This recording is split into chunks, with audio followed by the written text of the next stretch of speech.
Welcome to Billy's Books. We're going to do Queen's Shadow, which is about Padmé Amidala. Queen Amidala in the first movie, Senator Amidala in the second movie.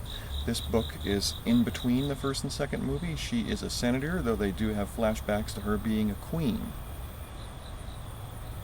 When she was a queen, in episode 1, she alienated the Senate by sort of going, she came and said, my planet Naboo is under attack. The Senate said, we don't give a crap. So she kind of, or at least the Chancellor didn't act like it was a big deal. So she, as she called for a vote of no confidence and had the old Chancellor removed and Palpatine installed instead.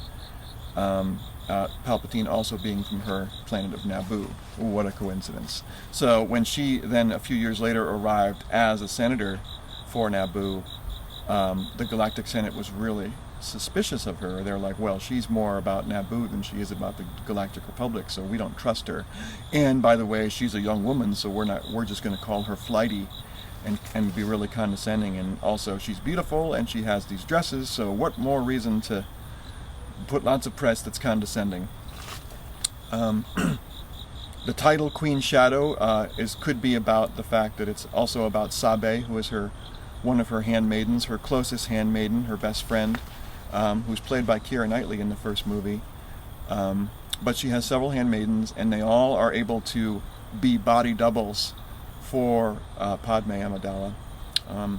As we see in the first movie, we're introduced to Padmé as a handmaiden, not knowing that she's queen, and then when we get that reveal that she is, it's all very interesting. But we don't know, and even when Anakin is going to leave with the Jedi, he says goodbye to Padmé. He goes to say goodbye to Padmé at her ship, and the queen is there, and she says, "Oh, Padmé's out right now, but we'll relay your goodbye to her." And I didn't even catch this, but that was in fact Padmé, who was dressed up as queen at times, so she couldn't show herself because she was in disguise, and Anakin didn't know. Anakin was that 8-year-old Anakin was pretty smooth, I'd say. When he used to said, "Are you an angel?" It's pretty smooth for an 8-year-old. Anakin smooth.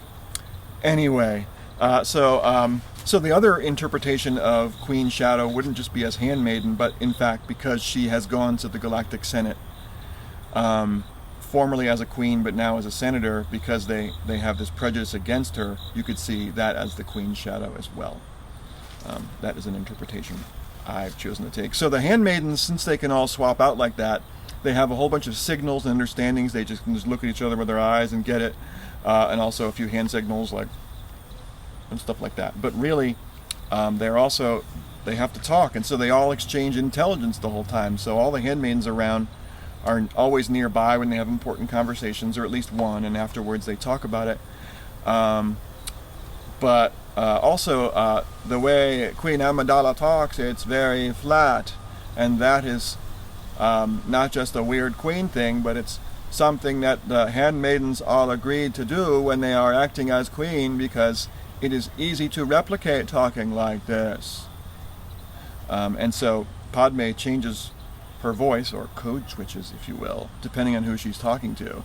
If she's talking to the press or just general public, she talks like this, but if she's talking to a real person that she knows and trusts, she'll talk like a regular person that you can trust.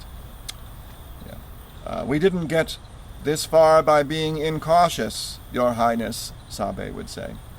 Another one of her handmaidens, Rabe, early on I thought maybe she was Force sensitive because she was so good at figuring out whether people are lying and stuff like that, but in fact she just is trained to read people well, so I was wrong about that. This book is filled with details about protocol and dressing and everything like that. So we learn that hand stitching is the highest form of embroidery or whatever. Like a factory made dress, not so cool. Hand-stitched one, that's high quality, and which is kind of reverse of what. So when she went to Coruscant, she would wear clothes that appeared from far away to be manufactured, but up close you would still know were handmade, because you got to maintain the culture. You got to walk the line.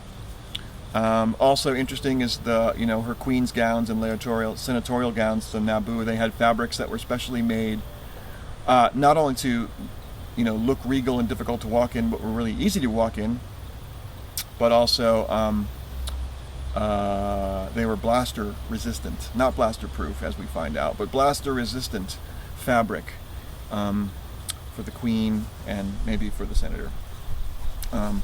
She when Padme gets out there in the world, she really wants to solve all the problems because she's young and ambitious and wears her heart on her sleeve. All the piracy out there is frustrating her, so she wants to get some protection, Republic ships to protect shipping, which of course they're resisting, is particularly the Trade Federation, strangely enough. And also she tries to work on the abolition of slavery. She's appalled, of course, that slavery exists in the Republic. In particular, she's thinking about Anakin and his mom. His mom is still trapped on Tatooine, and she so far has failed to find the mom. She sends Sabe on a mission to infiltrate and find Shmi Skywalker and fails. She also, Sabe talks to people, slaveholders, trying to get some leeway, but they don't trust her. And then also, it turned out, she didn't even realize this, but there were abolitionists on Tatooine already who, because she talked to slaveholders, they didn't trust her either. So she felt like she failed, and all she did is buy 25 slaves and release them on another planet, and she felt like she was a failure.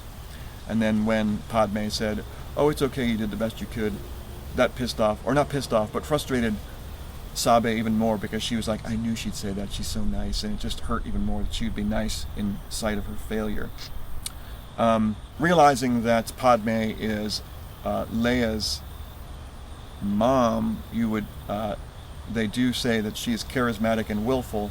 I would say that Padme is much more willful than she is charismatic, whereas Leia was probably both.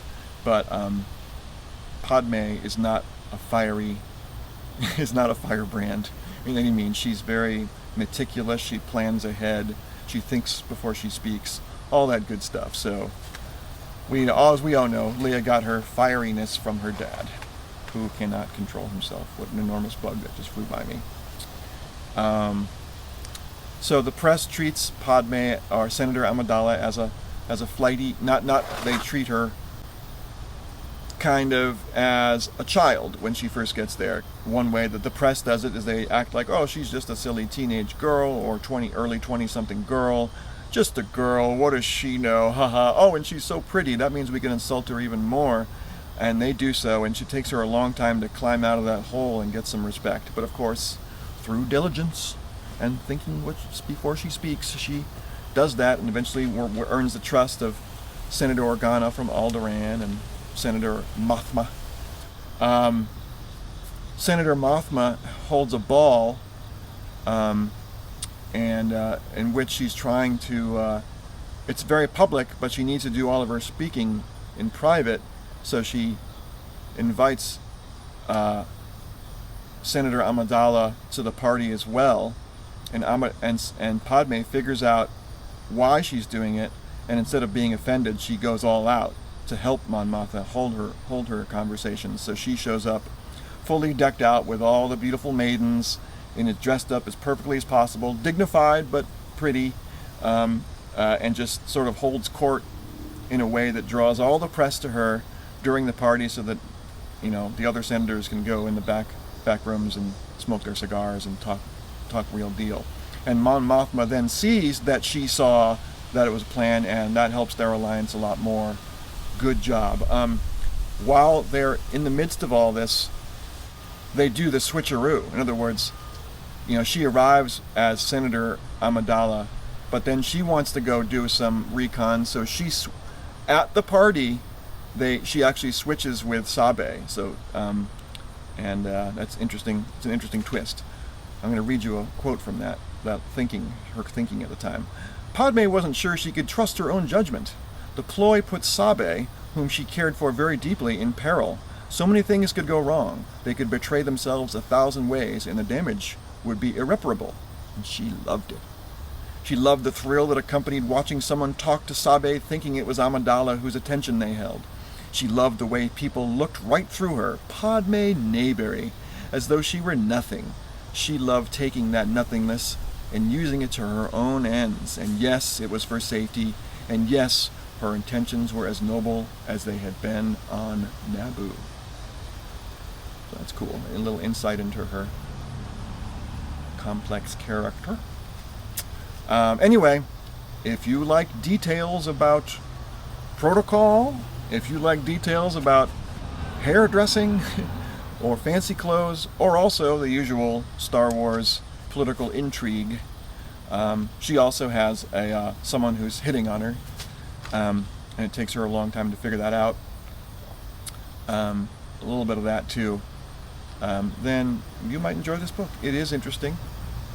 It gives you some insight into what's going on between episodes 1 and 2. And yeah, Star Wars. If you can't do, review.